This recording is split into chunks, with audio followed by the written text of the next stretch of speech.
Olá pessoal, o professor Gerald Darren da Siemens está falando sobre o processo de Design Thinking e aí, como ele é da Siemens, usando ferramentas CAD para fazer esse processo de ideação. Aí, ideação não é uma coisa extraordinária, mas tem uma metodologia. Então, o Bruno, que é dessa área de criação, ele pode falar um pouquinho desses processos de criação. Não, perfeito. Ele está trazendo alguns exemplos para a gente, né? Ou seja, ele vai falar sobre um design thinking, que nada mais é que é uma metodologia muito usada hoje em dia em diversos tipos de negócio, desde agências de propaganda, mas para você poder enxergar numa solução, uma solução que seja bacana para o teu próprio desafio. São formas de pensar, são formas de um pouco de brainstorm que você traz para poder chegar na evolução dos problemas, chegar no centro dele, ter opções de soluções também. É mais uma ferramenta de metodologia que a gente acaba usando em diversos tipos de serviços. Logicamente, eles usam isso por lá também. Hoje em dia já existem bastante empresas brasileiras e consultorias que utilizam esses métodos. No nosso dia a dia a gente acaba usando um pouco também. A galera vê muito design thinking como aquela colação de post-it na parede, etc. É um pouco trazendo a prática, a teoria um pouco para a prática mesmo. E o legal é bastante essa participação de diversos usuários, de diversas pessoas também nesse processo, que é meio que trazendo toda a equipe junto para poder pensar na solução do problema, né? Por meio desse design thinking, assim. Estão explicando um pouco mais sobre... você quer abordar um pouco sobre isso?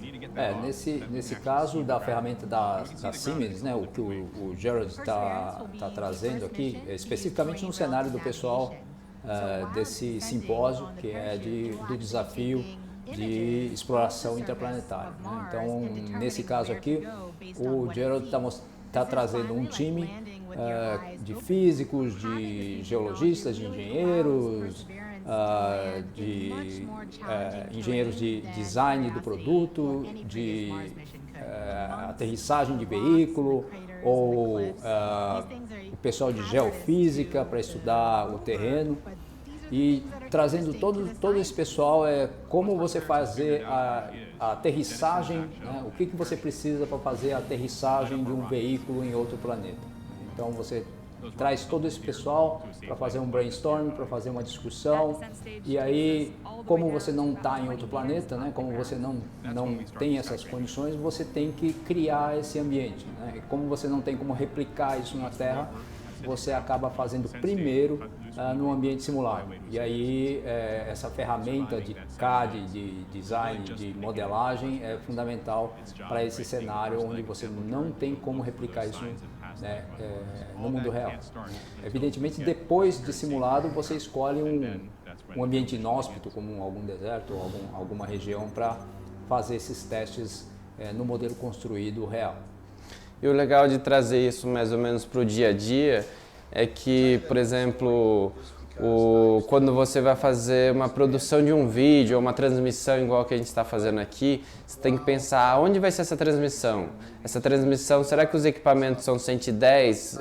Alguém tem que pensar lá se a tomada vai ser 220 ou 110. É a mesma coisa quando a gente pensa em levar algum robô para Marte ou para a Lua. A gente tem que imaginar que lá vão ter algumas adversidades, que nem todo mundo pensou.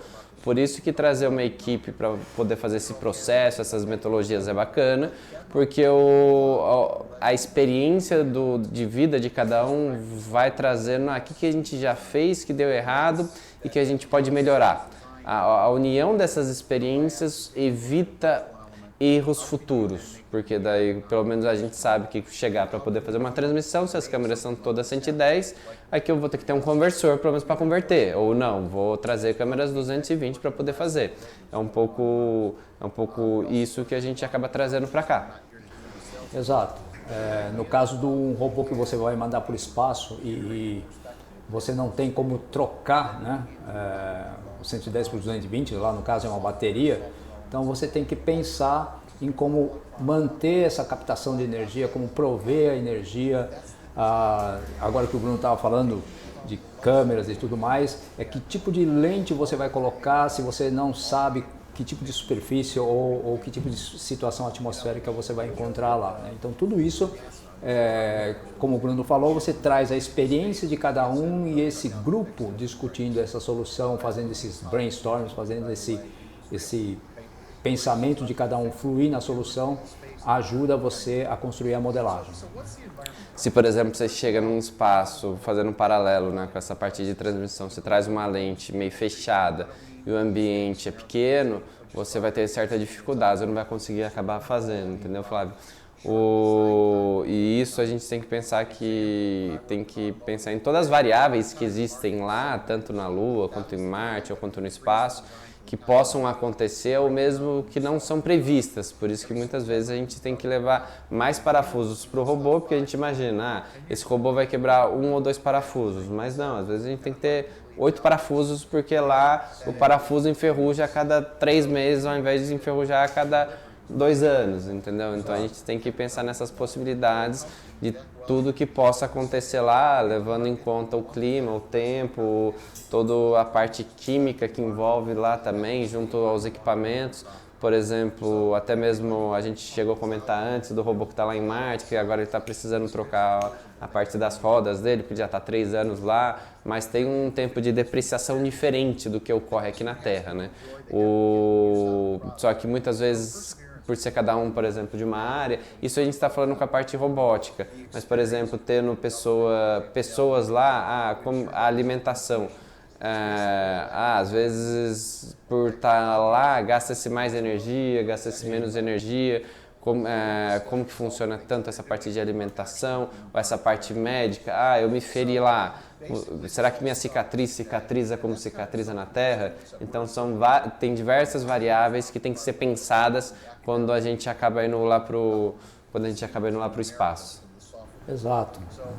Você coloca tudo isso na mesa, põe para funcionar, e no caso aqui do Gerald, ele está mostrando os benefícios de você ter um modelador, um software de modelagem, um processo de modelagem, e junto com essa solução de software, né, você precisa ter uma metodologia para usar ele de forma eficiente, né? Então o processo de design thinking é o que ele está falando, que ele considera um método onde as pessoas podem utilizar o software de uma forma mais efetiva.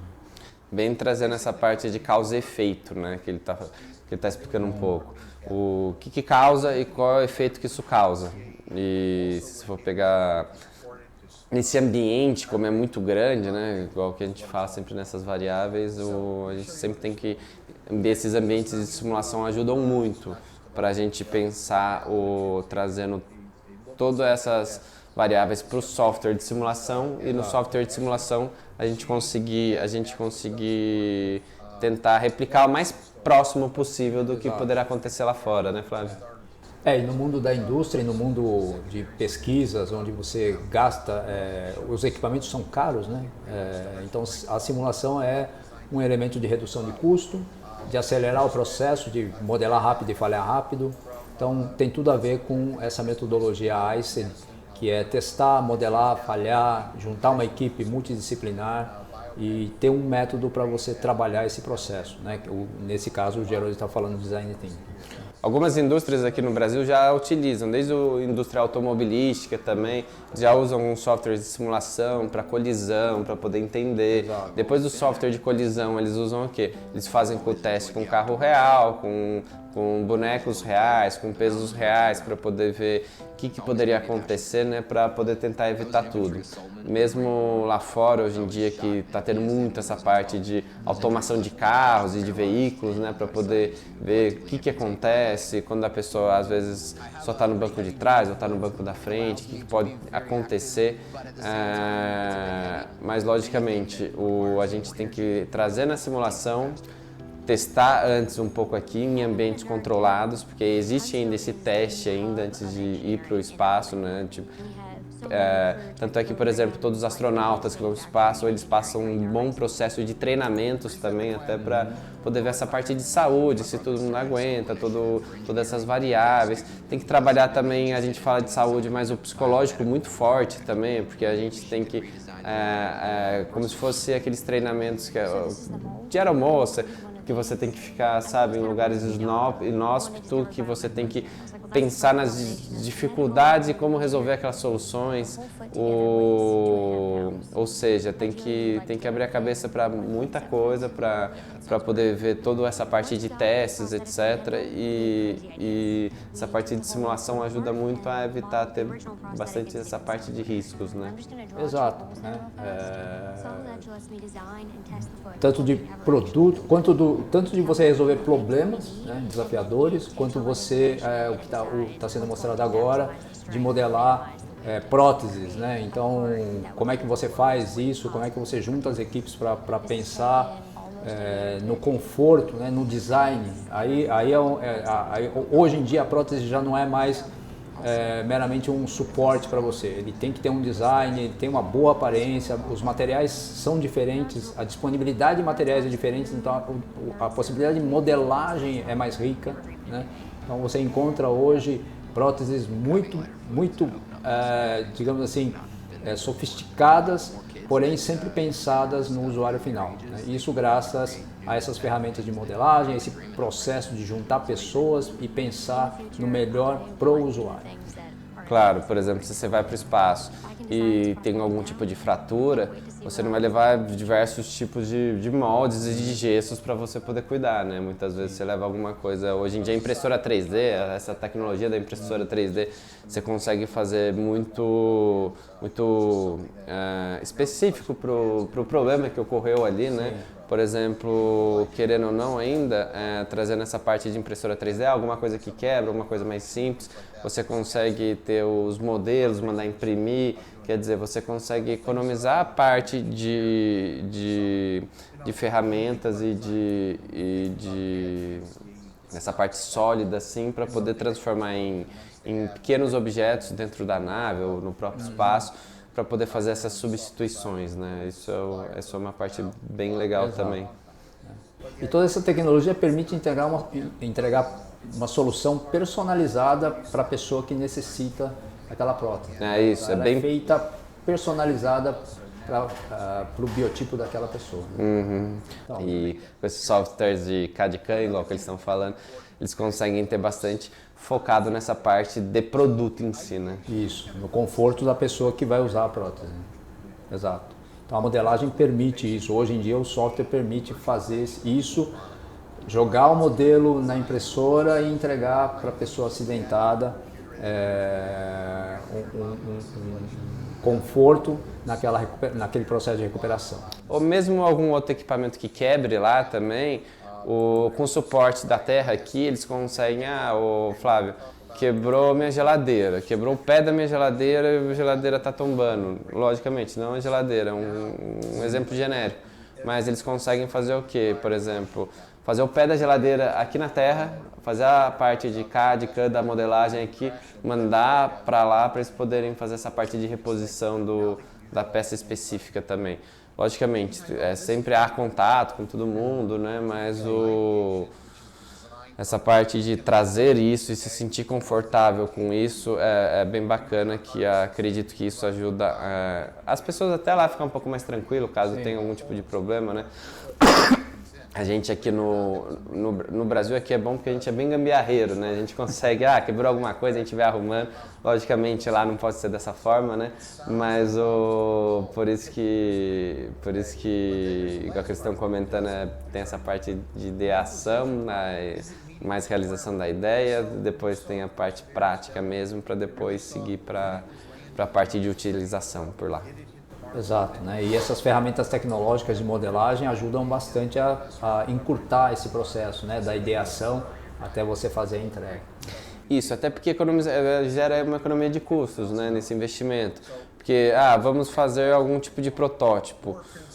você gasta-se coisas, gasta-se desde todo tipo de tecnologia, de sensores, de iluminação, de modelagem, de tempo, sendo que você consegue muitas vezes fazer essa parte de modelagem num software CAD/CAM, ou já fazer esse teste, ver se funciona, colocar em ambiente controlado dentro da simulação, para depois ir para o protótipo, e do protótipo ir para a parte final mesmo. Nesse processo de ideação, de você fazer a modelagem, a utilização, né? No caso nosso da robótica, é aí que entra, na terceira etapa, entra o nosso simulador, né? Você tem o carro montado com suas componentes montadas, agora você quer utilizar, só que antes de utilizar esse modelo, você coloca ele num terreno inóspito. Como você não tem acesso a esse terreno inóspito, você coloca num simulador e ele vai fazer a utilização simulada daquilo que foi construído na modelagem, né, para ver a cinemática, a dinâmica de como ele vai se comportar, né? Então, o CAD/CAM, ele modela a primeira etapa, depois da ideação, concretiza a ideação, aí você joga no simulador que a gente tem, faz a utilização, valida a utilização e aí depois desse processo você vai para o físico, para o mundo real. O legal é contar também dessa parte da cinemática, né? Que cada produto, equipamento que é construído tem toda essa parte da cinemática. Se for um robô, se o robô tem sensor, se ele enxerga paredes, se ele enxerga obstáculo, a gente sempre tem que estar acompanhando sempre toda essa parte, né? Porque não é só o robô anda para frente, anda para trás, não, ele tem diversos outros mecanismos que em conjunto, junto com essa cinemática, controlado, a gente consegue fazer essa parte de simulação para depois ir de fato para o real. Sim, você constrói um robô para andar numa superfície, mas o usuário, né, o cara que comprou o robô, ele vai testar em outras superfícies, em outros terrenos. E aí você precisa entregar um produto que responda à altura, né? Isso, mas isso a gente está explicando sobre como funciona um pouco lá, mas isso funciona mais ou menos para qualquer tipo de indústria, né? Vou criar um carro off-road, eu tenho que fazer os testes do carro off-road em diversos tipos de ambientes. A gente, a partir do momento que faz uma propaganda de um carro pulando uma lama, você tem que imaginar que a pessoa vai querer pular uma lama um pouco maior que aquilo ainda, entendeu? Exato. Então sempre tem aquele limite que a gente sugere, né? E tem sempre os riscos de até onde vai, até onde não vai, né? Mas isso é bem bacana.